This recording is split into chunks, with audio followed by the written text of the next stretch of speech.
이달의 표어인 인사 세움의 달에 대한 말씀을 못 드리고 이렇게 지나왔어요. 그래서 이 부분에 좀 초점을 맞추어서 오늘 말씀을 생각하면서 또 우리 주님의 음성을 듣고 삶을 살아가는데 결단할 수 있기를 바라는 것입니다. 여러분, 우리는 사람을 만나면 인사를 하는 것이 그 상대방에 대한 1차적인 행동이지요.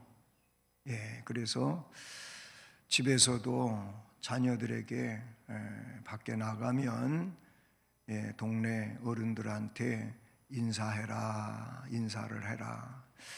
또 학교 가서도 선생님한테 인사하고 친구들하고 인사하고 인사하라고 가르쳐요. 근데 좀 몇십 년 전 거슬러 올라간 그 시대와 오늘날은 좀 풍경이 많이 달라졌어요. 이상하게 인사하는 일이 잘 안 되지요.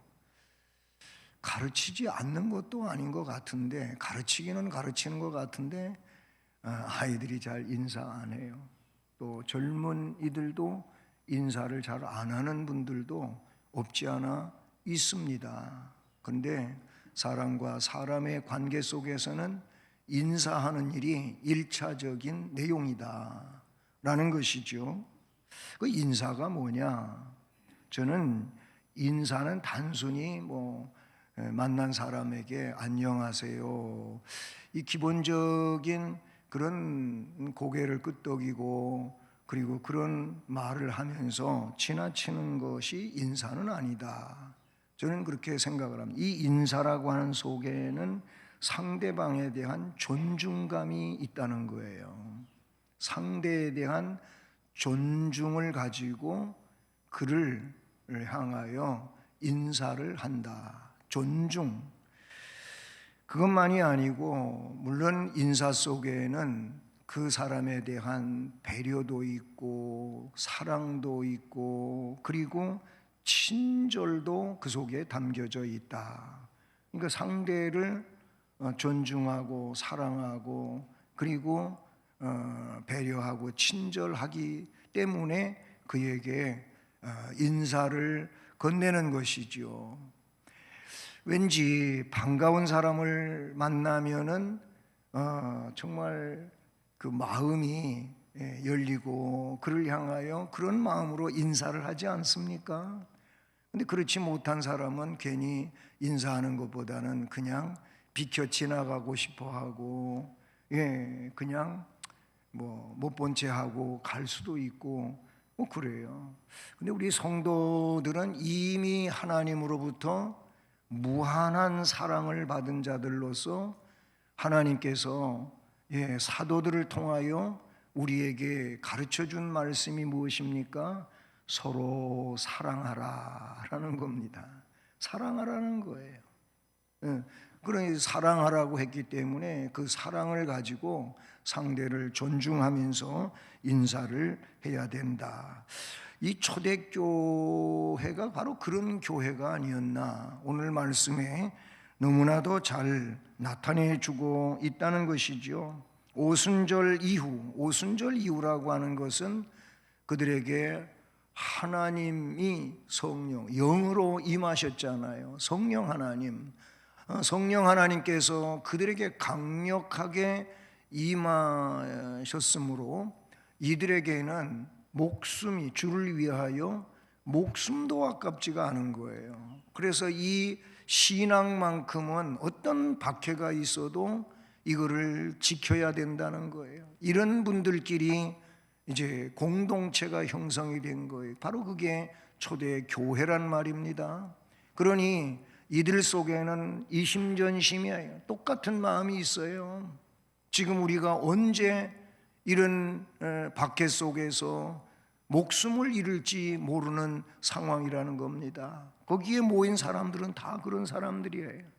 그러니 서로 존중하지 않을 수 없고 서로 위로하지 않을 수가 없어요. 서로 격려하지 않을 수가 없어요. 우리가 언제 어떤 일을 만날지 모르지만 그때까지 우리는 힘을 합합시다. 하나가 됩시다. 정말 주님만 섬깁시다. 그렇게 살다가 순교하게 되면 영광 중에 나아갈 수 있기를 바라고, 그래서 서로 존중하고 힘을 북돋워 주면서 그렇게 살던 것이 초대교회의 예루살렘 교회든 안디옥 교회든 빌립보 교회든 그 교회들의 공동체, 즉 성도들의 모습이었다라는 겁니다. 바로 그 실상이 오늘 말씀에 증언되고 있는데, 사도행전은 누가가 기록했잖아요. 누가복음을 기록한 누가가 다시 이어서 기록된 것이, 즉 누가복음에는 예수님이 이 땅에 오셔서 이제 우리의 속죄를 위하여 죽으시고 부활하시고 승천하신 데까지가 누가복음의 기록이고, 그리고 승천하신 이후 성령이 오셔서 그 성령이 역사하신 내용들을, 사도들을 통하여 역사한 내용이 기록된 게 사도행전이라는 말이에요. 그래서 사도행전은 성령 행전이라고도 호칭하는 면도 있는 것이지요. 누가는 이 초대교회가 사도들의 가르침을 받았다고 하는 것을 오늘 말씀에 먼저 시작하고 있어요. 그들이 사도의 가르침을 받아. 여기서 사도는 누구입니까? 예수님하고 3년 동안 그 예수님 공생의 기간에 함께 했던 그들을 사도라고 하지 않습니까? 예수님으로부터 직접 가르침받고 훈련받은 사도, 그 아포스톨로스, 이 사도의 가르침을 받았다라고 말씀하고 있어요. 그래서 이 사도의 가르침을 받았기 때문에 서로 교제할 수 있었고, 오로지 기도에 힘쓸 수 있었고, 하나님을 찬미하는 이 삶을 살았다. 그러다 보니까 사람들에게는 저 그리스도인들이 경외감을 갖게 하는 그런 인물들이 됐고, 그리고 저 사람들은 도대체 무엇 때문에 목숨을 잃어가면서도 재산을 압류당하면서도 저런 삶을 살까? 참 뭔가 특별하다, 이런 칭송을 받는 자리에도 나아갔지요. 그러는 가운데 주님께서는 구원받는 사람을 날이 가면 갈수록 날마다 더해가는 이런 일들이었다고 오늘 말씀은 잘 소개해 주고 있습니다.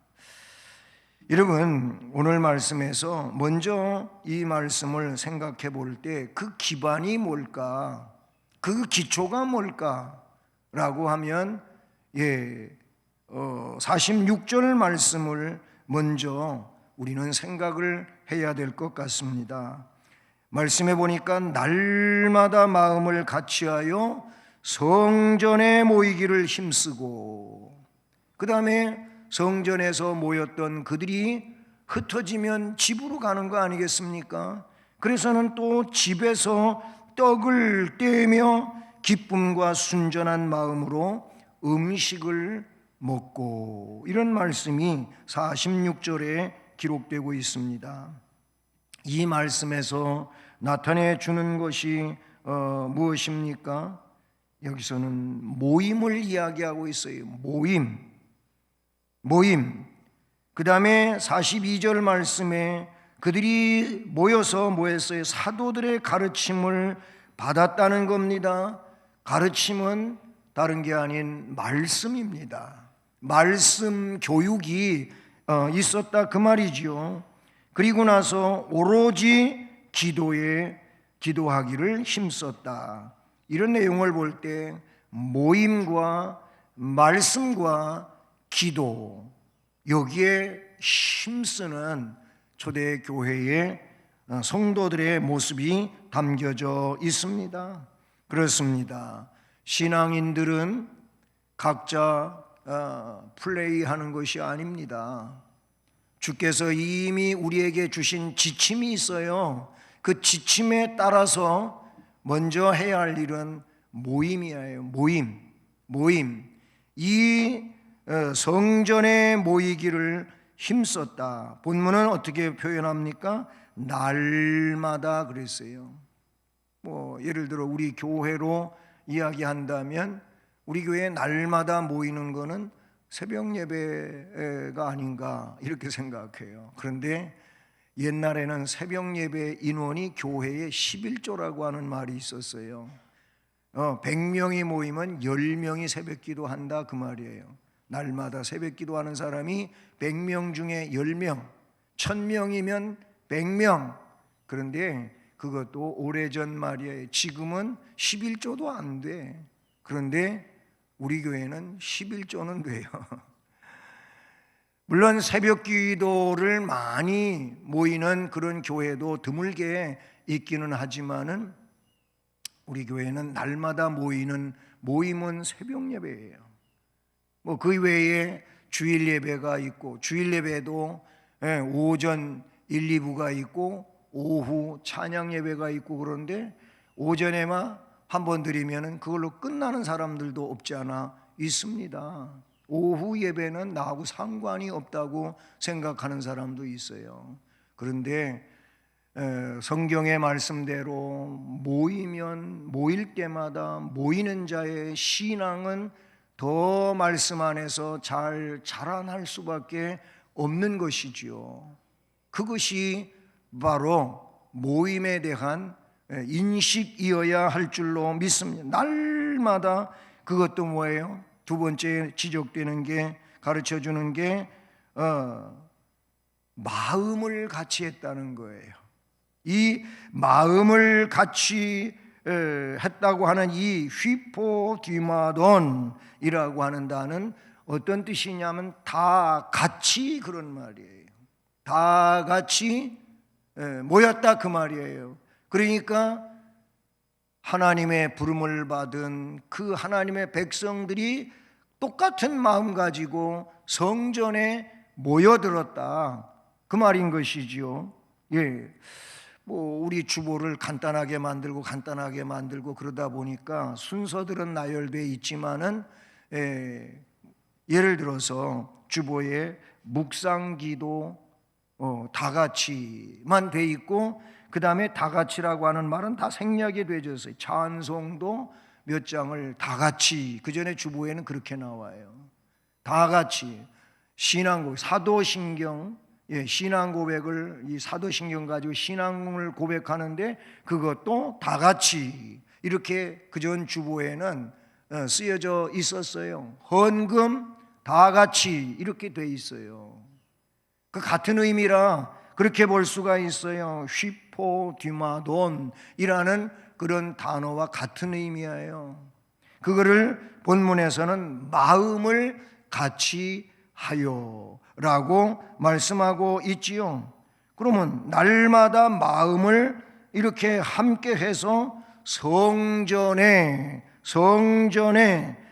히에론 성전에 모이기를 힘쓰고 그랬어요.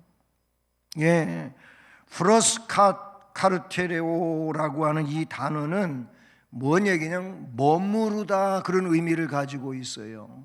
예? 성전에 모이기를 힘썼다고 하는 이 모이기를 힘썼다고 하는 것은 그 성전에 머무르다 그 성전에 할 일을 위하여 충성하다 머물러 충성하다 그런 의미를 가지고 있는 게 모이기를 힘쓰고 그런 의미의 내용이다라는 것이지요. 그리고 46절에 집에서는 떡을 떼며 그랬어요. 성전에 모이기를 힘쓰고 집에서 또 이제 소그룹으로 이렇게 모여가지고 떡을 떼고 기쁨과 순전한 마음으로 음식을 먹고 라고 말씀하고 있습니다. 그렇습니다. 성전에 모이기를 힘쓰는 것이 은혜가 되는 줄로 믿습니다. 히브리서 10장 25절 말씀에는 모이기를 패하는 어떤 사람들의 습관과 같이 하지 말고 그 뭐하러 그렇게 모이냐 그냥 뭐 한 번만 모이면 되지. 그렇게 말하는 사람들, 그런 사람들의 그 잘못된 습관과 같이 하지 말고 오히려 그럴지라도 그런 사람들을 권하여 주님의 재림의 날이 가까움을 볼수록 더욱 모이기를 힘써라. 히브리서 10장 25절은 그렇게 말씀하고 있습니다. 모여서 뭐 해야 합니까? 말씀의 가르침을 받아야 될 줄로 믿습니다. 사도로부터 가르침을 받았다고 이야기합니다. 이 가르침은 교육이에요. 디다케, 교육이란 말이죠. 교육을 받아야 돼요. 물론 설교도 교육의 한 부분이 될 수 있겠지만은 그거 가지고 부족하잖아요. 그렇기 때문에 성경 공부가 필요하고 성경 읽기가 필요하고 성경을 묵상하는 이런 일들이 필요하지 않겠습니까? 매달 달력에 나오는 말씀을 우리가 주일 오전 예배에 암송하는데 그것도 또 잘 안 돼가지고 써가지고 하시는 분도 있고 아니면 성경을 아예 펼쳐놓고 하시는 분도 있고 그냥 뭐 안 하는 분도 있고 그러는데, 아니 한 달에 한 절이라도 한번 해보자고 하는 일인데 열심을 냅시다. 열심을 냅시다. 좀 잘합시다. 아유, 젊은 사람은 잘하지만 나같이 나이 든 사람은 목사님 안 돼요. 지금은 한 것 같은데 조금 있다가 해보려면 또 생각이 안 나요. 사실 저도 뭐 좀 그런 데가 없지 않아 있어요. 저도 정말 암송 잘하고 그랬었는데 이제는 그게 좀 잘 안 되긴 해요. 그런 면이 있지만 그래도 해보려고 노력하는 자와 그냥 아유 안 되니까 아예 안 해 이런 사람하고는 너 차이가 있다고 생각하는 것입니다. 어쨌든 말씀의 가르침을 받아야 돼요. 말씀의 가르침을 잘 받을 때에 그에게 하나님의 역사가 함께하는 줄로 믿습니다. 말씀이 운동력이 있어요. 살아있어요. 그렇게 활력 있는 하나님의 말씀이기 때문에 그 말씀은 내 뇌리 속에 담겨져 있으면 그 뇌리 속에 담겨져 있는 말씀이 내 마음 속에 내려가 그 마음을 움직인단 말이지요. 그런 거예요. 얼마 전에 이거하고는 조금 뭐 다른 뉘앙스도 있을 수 있겠지만은 가위질을 하는데 가위질을 하면 왜 입도 가위질을 하죠? 그런 분이 있더라고. 그래서 제가 그랬어요. 그게 이 뇌신경에서 전달되는 거다. 손으로 가위를 잡고 가위질하면 입도 움직여. 입도. 그러니까 또 한술 더 떠가지고 제가 그랬어요. 제가 어릴 때 제기를 차면 저는 잘 찼어요. 잘 찼는데 우리 친구 중에 제기를 차면은 꼭 손이 올라가. 이걸 제기를 던져놓고 손이 올라가서 발이 올라갈 때마다 손도 춤을 춰. 아니 그 가만히 해도 발만 움직이면 제기가 찾을 수 있는 건데 왜 그러는 겁니까? 뇌신경이 그러는 거예요. 뇌신경이 반사작용으로 내 몸을 발이 움직일 때 뭐 손도 움직이게 만들고 손이 움직일 때 입도 움직이게 만들고 그러는 일이 없지 않아 있잖아. 여러분 이 뇌 속에 있는 것이 기억해 된 말씀이 바로 내 마음으로 내려와야 돼요. 어떤 분이 그러더라고. 이 머리로는 예수가 믿어지는데 마음으로는 안 믿어지더라는 거예요. 그런데 요 머리에서 요 마음까지 내려오는 게 요게 한 30cm도 안 되는데 이게 10년이 걸렸다고 그러더라고요. 10년이. 여기서 요까지 내려오는데. 근데 어떤 분은요, 성령의 역사와 더불어서 순간적으로 머릿속의 것이 마음으로 전달되어 가지고 그냥 즉각적으로 행동하는 이런 분들도 없지 않아 있던 것입니다. 할렐루야.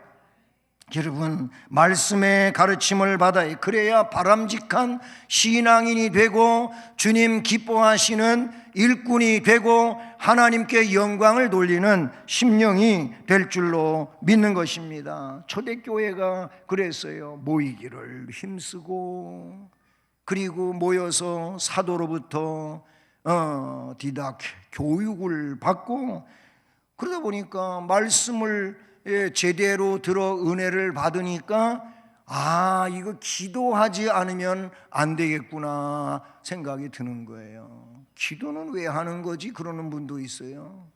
여러분, 기도하지 않으면 영이 살 수가 없습니다. 기도하지 않고 영이 살아있다고 하는 것은 자기 자신의 그런 스스로 만족인지 모르겠지만 그렇지 않습니다. 기도하셔야 됩니다. 말씀을 듣고 그 말씀의 은혜를 받고 깨달으면 오늘 말씀은 오로지 기도하기를 힘쓰니라, 그렇게 말하고 있어요. 이 말은 전적으로 동감하는 내용이 아닐 수가 없다라는 겁니다. 밀라노의 주교였던 성 암브로시오스는 뭐라고 기도를 이야기했느냐 하면, 읽어드릴게요. 기도에 대해서 그는 이렇게 말했어요. 기도는 영혼이 하늘로 날아가는 날개다, 이렇게 시작을 해요. 기도는 하늘로 날아가는 날개요, 명상은 하나님을 보는 눈이고, 기도는 멀리 계시는 하나님을 이 땅으로, 아니 나에게로 내려오게 하실 수 있는 유일한 방법이다. 인간에게 있는 보잘것없는 능력을 하나님의 크신 능력과 연결시켜주는 역할을 하는 이 위대한 힘을 발휘하게 하는 것이 기도다. 다시 말하면 기도는 하나님이 역사하게 하는 무기다, 그 말이에요. 기도가 이런 것이라고 말하고 있는 것이지요. 토머스 아켄페스도 이 기도에 대하여 아름다운 글을 남겼습니다마는 여러분, 기도는 너무나도 중요한 거예요. 두 번째로 오늘 말씀에 성도의 교제를 헌신적으로 초대교회는 했었다는 거예요. 성도의 교제. 여러분, 믿음으로 함께 공동체원이 된 우리들은 서로 해야 할 일이 있는데 그게 교제인 겁니다. 앞에 제가 인사세움의 달 12월에 대해서 설명을 했는데 바로 그 인사 속에 교제가 있는 거예요. 교제가 있다, 그 말이에요. 그냥 단순히 안녕하세요 하고 지나치는 것이 아니고 그 인사 속에는 제가 당신과 소통하는 것입니다. 이게 인사라는 것이지요. 성도의 교제를 헌신적으로 했다는 거예요. 그렇게 하다가 보니까 43절에 이런 말이 나와요. 사람마다 두려워하는데 사도들로 말미암아 기사와 표적이 많이 나타나니.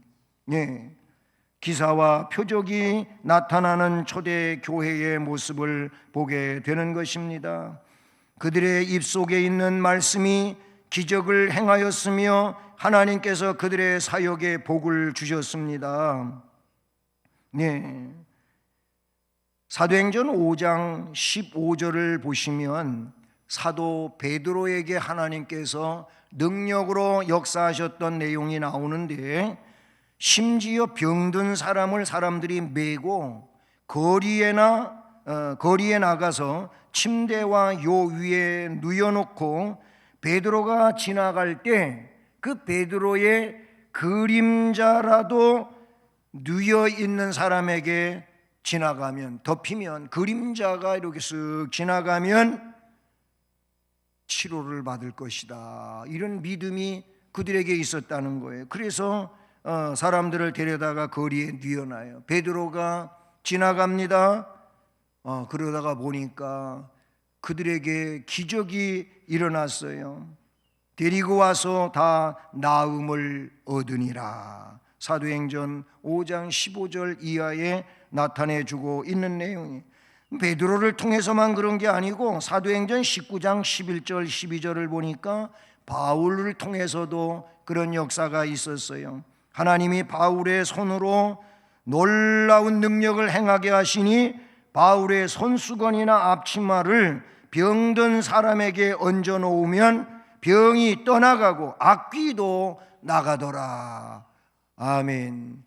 바울이 그랬다는 것이 아니고 하나님이 바울을 통해서 그런 역사를 하셨다고 말씀하고 있지요. 이렇게 기사와 표적이 나타나는 초대교회, 사랑이 넘치는 교제를 했어요. 믿는 사람이 다 함께 있어. 44절을 보시면 모든 물건을 서로 통용을 하고 재산 소유를 팔아 각 사람의 필요를 따라서 나눠 주며 라고 말하고 있어요. 물건을 서로 통용을 했다는 거예요. 네 것 내 것이 별로 그렇게 구분되어 있지 않은 것 같은 그런 의미를 말씀하고 있지요. 예, 제가 체코를 방문했을 때 이 종교개혁지 방문하면서 체코에 갔었어요. 체코에 갔었는데 그때에 그 얀 후스, 체코의 개혁자로서 이름이 그렇게 남겨진 사람이에요. 물론 그 사람은 장군이고 전쟁을 많이 치른 사람이기도 한데, 근데 이 얀 후스가 개혁을 일으키면서 많은 대적이 있었어요.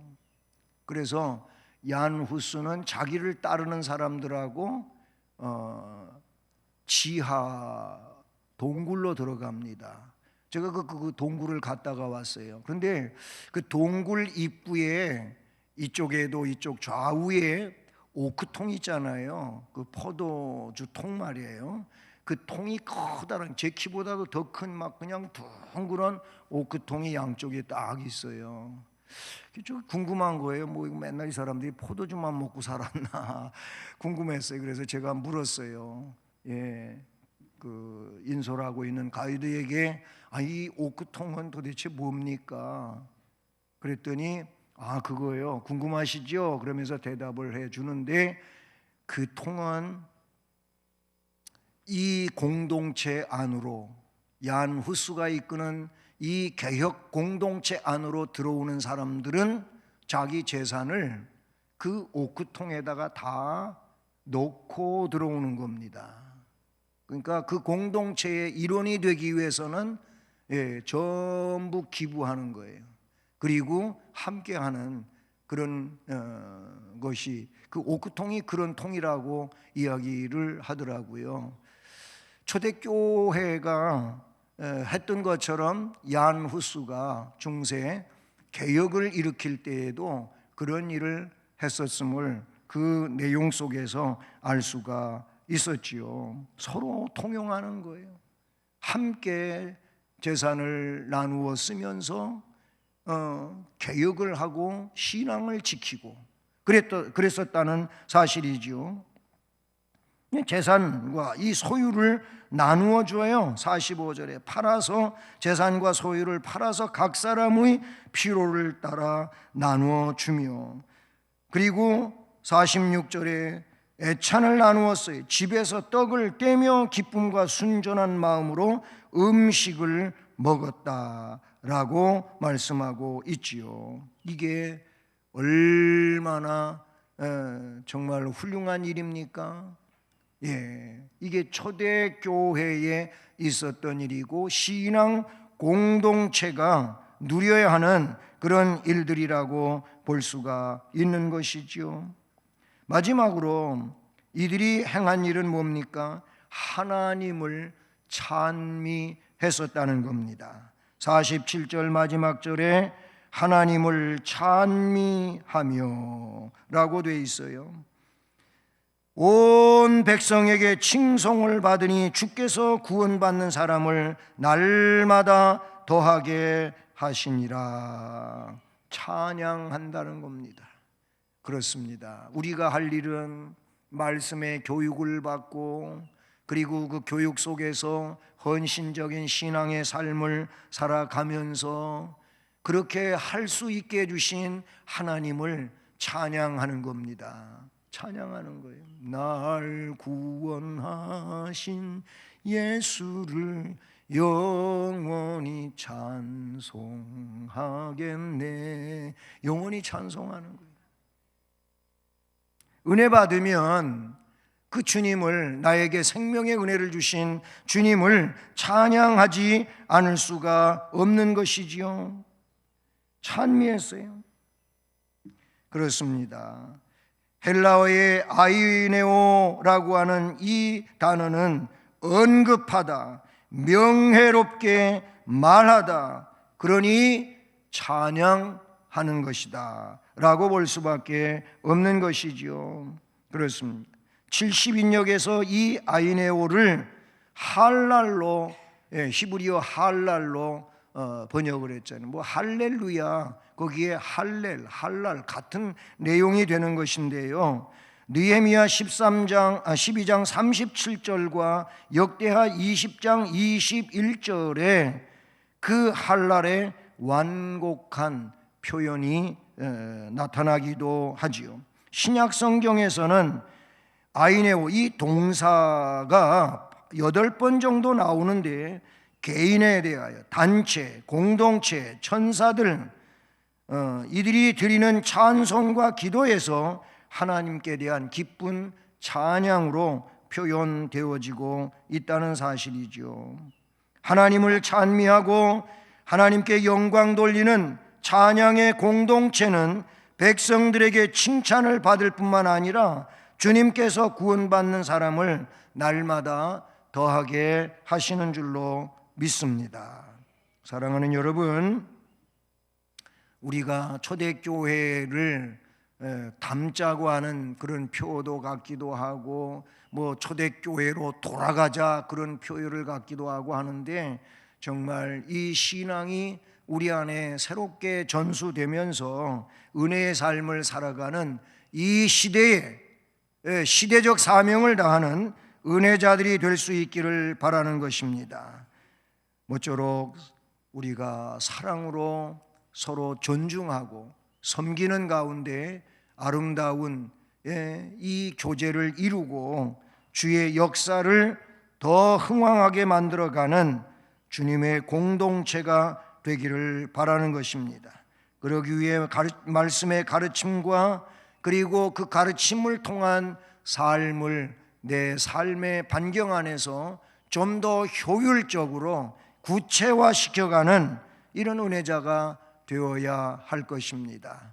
또한 성탄절은 주님이 자신을 우리에게 내어주신 날로 이 땅에 오신 날인데, 우리 또한 요한일서 3장 16절에서 말씀하고 있는 것처럼 이 놀라운 구속의 은혜와 사랑을 주께로부터 받은 우리는 이제 형제를 위하여 우리도 그렇게 하는 것이 마땅하다고 하신 말씀처럼 우리의 이 마음을 열어서 주님의 거룩한 역사와 그 영광을 위하여 우리도 헌신적인 삶을 살아가는 섬김의 공동체로서의 일을 감당할 수 있기를 주님 이름으로 축복합니다.